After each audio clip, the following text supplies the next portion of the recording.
pada hikmah ini berbicara tentang suluk. Suluk ini artinya perjalanan. Kenapa harus ada perjalanan makrifat kepada Allah, padahal Allah itu dekat kepada kita, lebih dekat daripada urat leher kita. Kenapa ada istilah perjalanan menuju kepada Allah? Seakan-akan Allah itu jauh, sehingga ada perjalanan. Padahal Allah mengatakan Allah lebih dekat daripada urat leher kita, yaitu lebih dekat daripada diri kita sendiri. Yang namanya perjalanan berarti jauh. Ada istilah perjalanan menuju kepada Allah, seakan-akan Allah itu jauh, padahal tidak ada jarak antara kita dengan Allah. Jelas. Nah, ini yang akan kita bahas sebagai penutup bab, yaitu yang berkaitan dengan hawa nafsu dan tipu daya hawa nafsu. Bismillahirrahmanirrahim. Qala al-Imam Ahmad ibn Athaillah As-Sakandari rahimahullah wa nafa'ana bi ulumihi wa asrarih. Berkata Imam Ahmad ibn Athaillah As-Sakandari rahimahullah, semoga Allah merahmati beliau dan merahmati kita semuanya. Amin ya rabbal alamin. Laula mayadinun nufus ma tahaqqaqa sayrus sairin. Jikalau bukan karena ada syahwat nafsu, tidak ada syahwat nafsu, maka tidak ada yang dinamakan orang-orang yang menuju kepada Allah. Suluk itu tidak ada. Tidak ada istilahnya perjalanan menuju kepada Allah, perjalanan bermakrifat kepada Allah, itu tidak ada. Kalau tidak ada syahwat nafsu kita. Karena tidak ada jarak antara kita dengan Allah. Allah sudah menegaskan bahwa aku lebih dekat denganmu daripada urat lehermu. Yang artinya apa? Ketika kita merasa jauh dari Allah, yang salah itu siapa? Kita sendiri. Allah tetap dekat. Kalau saya kasih gambaran seperti ini, ada orang buta, matanya buta. Si A ini setiap hari ngurus dia, ngasih makan dia, ngasih minum dia, ganti pakaian dia, selalu ngurus. Lalu orang bertanya, si A mana? Mana ada kata yang buta ni? Sekarang bagaimana mungkin tak ada gak dia yang ngurus kau? Makan minum. Berarti yang merasa jauh siapa? Yang merasa tak ada siapa? Yang buta. Allah ngurus kita. Yang mengalirkan darah kita siapa? Aktifkan ginjal kita siapa? Mungkin ke jalan sendiri? Ini mungkin. Sama kak kita bilang, ada mobil lu jalan sendiri, tidak ada yang hidupkan, tidak ada yang jalankan. Aktif ginjal kita, jantung kita, aliran darah kita dengan rapi dan teratur semuanya, tidak ada yang jalankan, tidak ada yang ngurus. Siapa yang ngurus? Kalau mobil kita bilang kan ada mobil jalan sendiri, kita bilang tidak masuk akal. Tidak mungkin mobil mesin ini hidup kalau tidak ada yang hidupkan. Tidak mungkin ada yang bisa ngalirkan darah kalau tidak ada yang ngalirkannya dengan rapi dan teratur. Yaitu siapa? Allah. Yang artinya Allah dekat sekali sama kita. Kenapa kita tidak bisa merasakannya? Karena penyakit hati itu.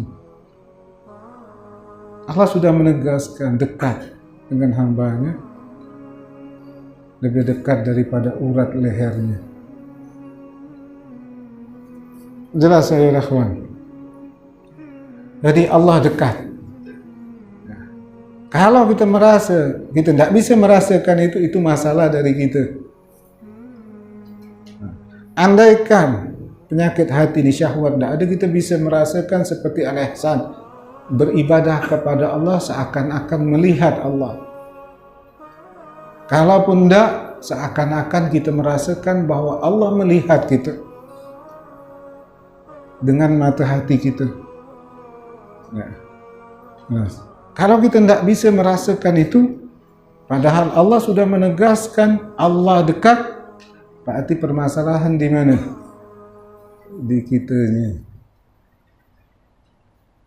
Apa yang menyebabkan kita jauh dari Allah? Yaitu syahwat nafsu kita.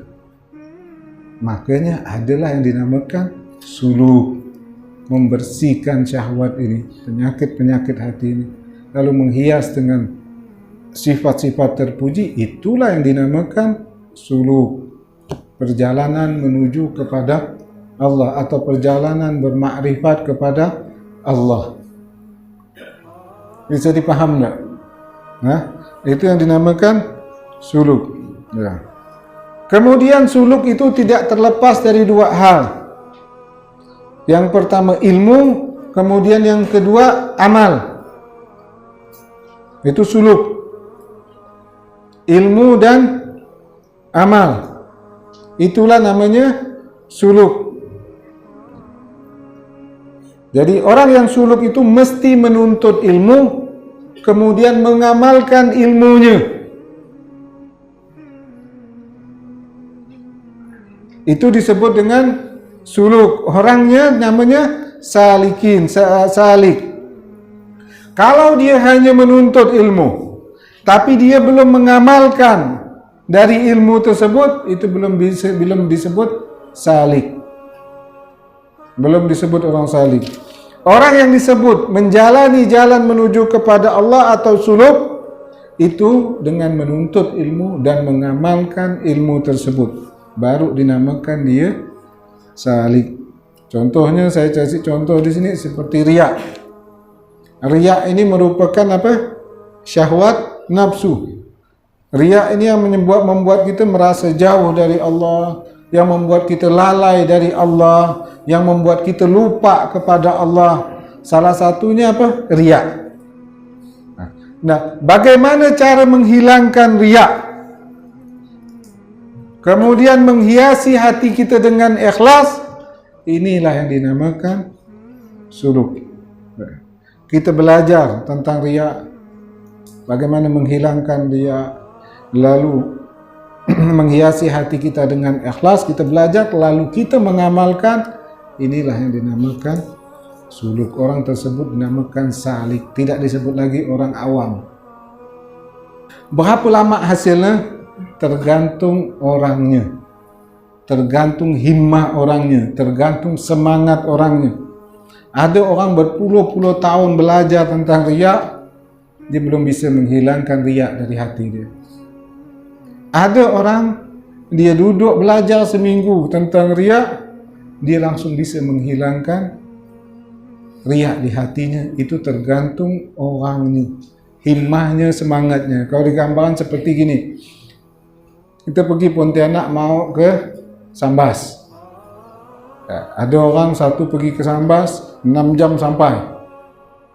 6 jam sampai. Ada satu lagi dia pergi ke Sambas, mobil sama, supir sama, cuma dia sampai 3 hari, dia singgah Singkawang 2 hari. Ya kan? Singgah lo, senang-senang lo, santai-santai lo, 3 hari buat nyampai. Nah, itu orang suluk seperti itu. Ada orang yang santai aja, dia tidak semangat, tidak kuat semangatnya, dia santai. Saya 10 tahun, 40 tahun tidak sampai-sampai. Ada orang memang bulat, saya mau Singkawang, saya singgah-singgah jalan terus. Mungkin sehari dia bisa menghilangkan sifat riya. Jadi berapa lama bisa hilang, itu tergantung orangnya, tergantung himmahnya. Jadi ada orang yang menuntut puluhan tahun belajar riya dan tidak hilang-hilang, tak berubah. Sombongnya masih ada, riyanya masih ada, tamaknya masih ada, irinya masih ada. Padahal dia sudah 10 tahun belajar menuntut ilmu, tapi percuma, dia tidak ngamalkan. Macam kata orang, dia ada senjata lengkap, tank, peluru semua, musuh di depan. Dia lengkap senjata musuh di depan, tapi senjata tak dipakai, apa guna, mati kat dia. Jelas tak? Hah? Ada senjata, ada apa? Musuh nyerang. Oh, dipajang kat barang itu. Konyol lah dia mati. Bisa manfaat senjata itu kalau digunakan.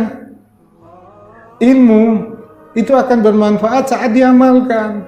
Kalau tidak diamalkan, selama-lamanya tak ada faedahnya.